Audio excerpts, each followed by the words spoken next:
Hello friend, last period we have seen English workshop.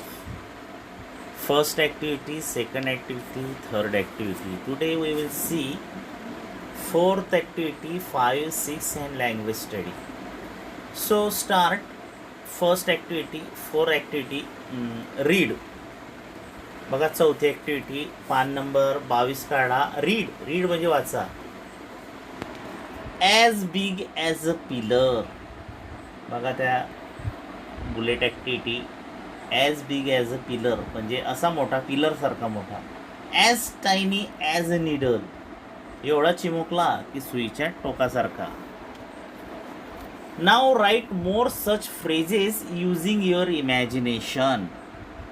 आता काय करायचं आहे, तुमची कल्पना वापरून वरील प्रमाणे आणखी काही शब्दसमूह लिहायचे आहे. बघा खाली पान नंबर 22 वरती त्या दोन जे आहे वरील, त्या दोन वरील सोडून दिलेले आहे. As big as a pillar, as tiny as a needle. म्हणजे पिलर आणि निडल हे शब्द त्यांनी आपल्याला भरून दाखवलेले आहे. आता तुमची कल्पना वापरून खालील रिकाम्या जागी तुम्ही तो शब्दसमूह पूर्ण करायचा आहे, भरायचा आहे. पहा मग तो योग्य शब्दसमूह त्या रिकाम्या जागेमध्ये तुम्ही लिहायचा आहे. बघा ॲज बिग ॲज अ डॅश डॅश. बघा जॉईंट शब्दसुद्धा तुम्ही लिहू शकता. GIANT. जॉईंट म्हणजे राक्षस, म्हणजे केवढा बी राक्षसासारखा असा त्याचा अर्थ होतो. As tiny as a rain drop, sorry as soft as a butter. Soft म्हणजे मऊ, कसं मऊ, बटरसारखं. त्यानंतर तिसरं बघा ॲज टायनी ॲज अ रेनड्रॉप, म्हणजे एवढं छोटं. रेनड्रॉप कसा असतो, पाण्याचा थेंब. ड्रॉप म्हणजे रेनड्रॉप म्हणजे पाण्याचा थेंब, तेवढा टायनी. त्यानंतर बघा ॲज स्वीट ॲज हनी. स्वीट म्हणजे गोड, एवढं गोड कसं, हनीसारखं. हनी हे कसं असतं, गोड असतं. कटू असते का, नाही. त्यानंतर पुढचं बघा as hard as a hard म्हणजे कठीण. Stone as hard as a stone म्हणजे दगड हा सॉफ्ट असतो का, नाही, अतिशय हार्ड असतो. आणि शेवटचं आहे as sharp as sawed. Sharp म्हणजे अतिशय तीक्ष्ण, कसं, सॉड म्हणजे तलवारीसारखं. तलवार कधी तीक्ष्ण असते की समोर आलेलं काहीही ती कापून टाकते, अशा प्रकारचं. तर अशा पद्धतीने हे शब्दसमूह आपल्याला लिहायचे आहे. परीक्षेमध्ये हे शब्दसमूह नेहमी येत असतात. त्यामुळे 2 ते 3 मार्कांसाठी हा प्रश्न नेहमी विचारला जातो. त्यामुळे हे शब्दार्थ तुम्ही भरण्याची प्रॅक्टिस करा. त्यानंतर बघा 5वी activity. You know that many times a letter or a group of letters is added before or after a word to make new words. अगोदर आपण वाचून घेऊ, त्याच्यानंतर तुम्हाला मराठीत अर्थ सांगतो. A letter or a group of letters that is added before a word is called a prefix. A letter or a group of letters that is added after a word is called suffix.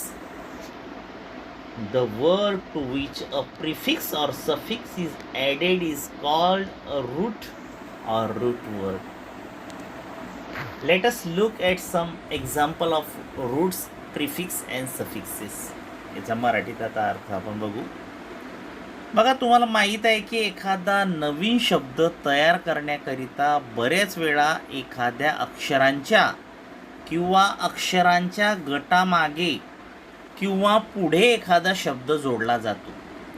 मागे जोडलेल्या अक्षर गटांना prefix म्हणजे पूर्वप्रत्यय म्हणतात. व पुढे जोडलेल्या अक्षरगोटांना suffix म्हणजे अप्रत्यय किंवा उत्तर प्रत्यय असे म्हणतात. ज्या शब्दाला असे प्रिफिक्स किंवा सफिक्स जोडले जातात त्या शब्दाला रूट किंवा रूटवर्ड मूळ शब्द असे म्हणतात. बघा मित्रांनो, त्याची आपण एक 2 उदाहरणं घेऊ. त्यातलं पहिलं बघा, इम्पॉसिबल या शब्दातील इम्पॉसिबल हा जो शब्द IMPOSSIBLE या शब्दातील IM जो आहे हा IM म्हणजे इम हा जो आहे हा प्रिफिक्स आहे आणि पॉसिबल हा शब्द जो आहे हा रूट वर्ड आहे. म्हणजे मूळ शब्द जो कोणता आहे तो पॉसिबल आहे. या पॉसिबल शब्दाला अगोदर इम हा प्रत्यय लागला म्हणून ते काय झालं, प्रिफिक्स झालेलं आहे. त्यानंतर दुसरं वाक्य बघा खालचं, सॅडनेस. सॅडनेस या शब्दामध्ये बघा, सॅड हा जो शब्द आहे SAD सॅड, हा सॅड शब्द हा रूट वर्ड आहे म्हणजे मूळ शब्द आहे आणि त्याला NESS नेस हा प्रत्यय लागलेला आहे. मग तो काय झाला, सफिक्स झालेला आहे.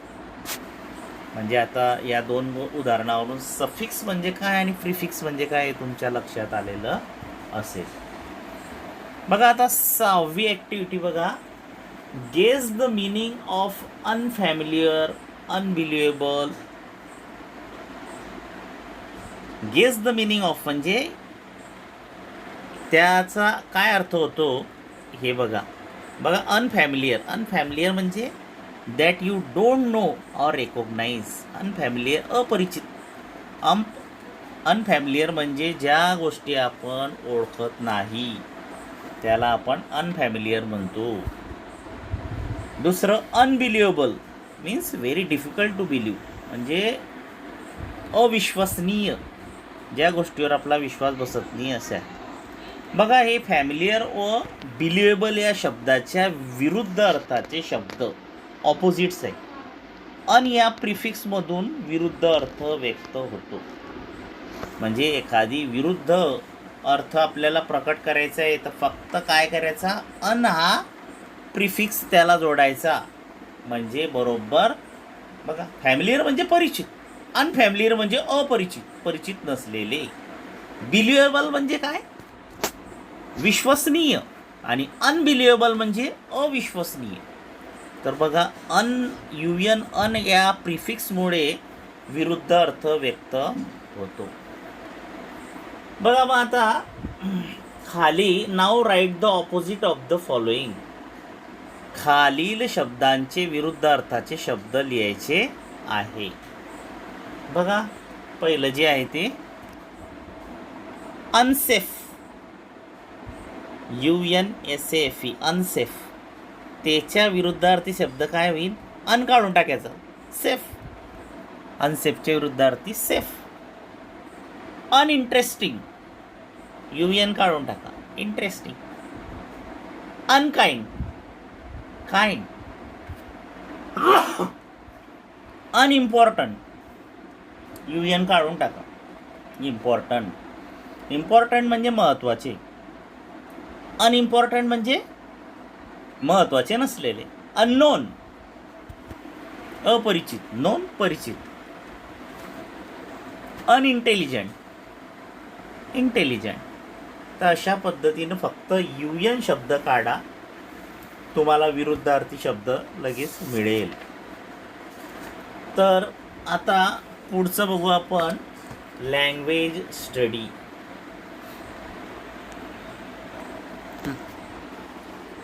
बघा, लँग्वेज स्टडीमध्ये आज आपण कॉमन नाउन्स, सामान्य नाम काय ते बघणार आहोत. You know that some things, animal, etc. That is, some common nouns can be counted. They are countable nouns. Some common nouns stand for something that cannot be counted. They are uncountable nouns. Countable nouns have 2 forms, singular and plural. Let us look at some example. बघा मित्रांनो, common noun म्हणजे काय. Common noun म्हणजे सामान्य नाव. आपल्याला माहीत असलेले जे काही थिंग्स, ॲनिमल्स इत्यादी जे सामान्य नाम आहे, कॉमन नाउन्स जे हे 1, 2, 3 अशी मोजता येतात, त्यांना काय म्हणतात? Countable nouns. मोजता येण्यासारखी नामे आपण त्याला म्हणतो. बघा, वॉटर, मिल्क, शुगर, गोल्ड इत्यादी सामान्य नामे हे 1, 2, 3 अशी म्हणजे 2 पाणी, 4 साखर अशी मोजता येत नाही. त्या नामांना अनकाउंटेबल नाउन्स म्हणजे न मोजता येणारी नामे असे म्हणतात. आता काउंटेबल नाउन्सची सिंग्युलर म्हणजे एकवचनी व प्लुरल म्हणजे अनेकवचनी अशी 2 रूपे असतात.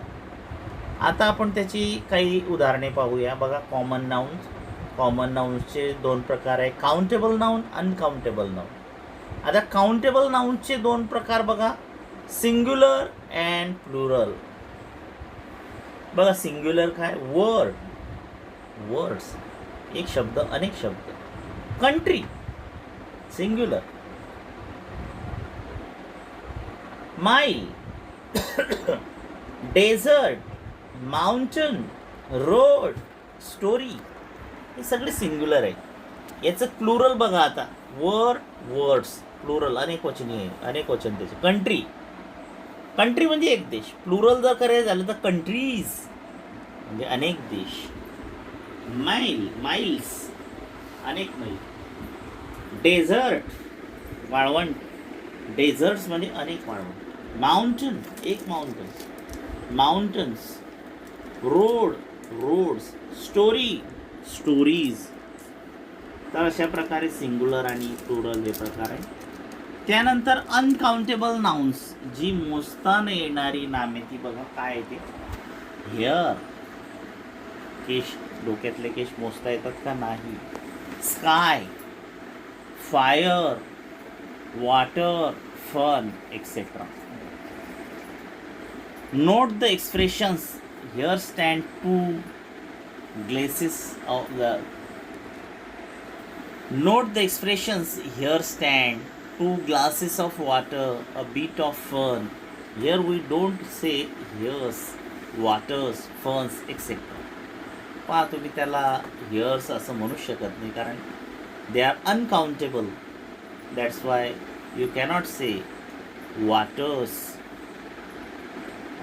here's, ferns, etc. Then find the countable nouns from the passage and write their singular and plural forms. आता या पाठातून 5 गणनी म्हणजे मोजता येण्यासारखी नामे शोधून काढा आणि त्याची एकवचनी व अनेकवचनी रूपे तुम्ही लिहा. तर पाठात तुम्ही होमवर्कमध्ये सुद्धा हे लिहून आणू शकतात. त्यासाठी तुम्हाला 2 वेळा पाठ वाचावं लागेल, तेव्हा तुमच्या ते लक्षात येईल. तर सिंग्युलर आणि प्लुरल बघा. Country, countries. Traveller, travellers. Power, powers. Adventure, adventures. Enemy, enemies. Story, stories. तर अशा पद्धतीनं तुम्ही तो होमवर्कमध्ये या गोष्टी लिहू शकता. नंतर शेवटचं बघा, list the unit that we use to measure the following. आपण पुढील गोष्टींचे मोजमाप करण्याकरिता वापरत असलेल्या परिमाणांची यादी करा. बघा, आपण वॉटर जे आहे हे कशाने मोजतो? लिटरने. Milk litre. डिस्टन्स अंतर आहे किलोमीटर. आणि वेट किलोग्रॅम. तर अशा पद्धतीने मित्रांनो आपण हे इंग्लिश वर्कशॉप बघितलं. पुढच्या तासाला आपण कविता पाहणार आहोत. Children are going to school. Okay.